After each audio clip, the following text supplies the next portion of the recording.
বলছি স্যার, আপনি তো সরকারি চাকরি করেন। হ্যাঁ, কেন?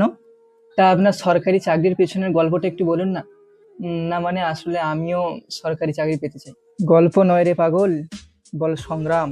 মানে? 3 মাস, 3 মাস দু চোখের পাতা এক করতে পারিনি। সারা দিন রাত ধরে পড়াশোনা করেছি, শুধু দিনে 23 ঘন্টা মাত্র ফোন দেখেছি।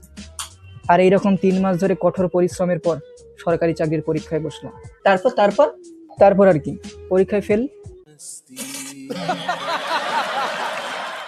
তাহলে আপনি চাকরিটা পেলেন কি করে? কেন? নিজের যোগ্যতায়। তাহলে স্যার, যারা পরীক্ষায় পাশ করলো তারা তারা চাকরি পায়নি, কিন্তু কেন? আরে বোকা ছেলে, তাদের তো আমার মতো সেই যোগ্যতাটা নেই না। বিচার তো কোনো দিনই হবে না, হবে না, জাস্টিস বলে কিছু পাবে না।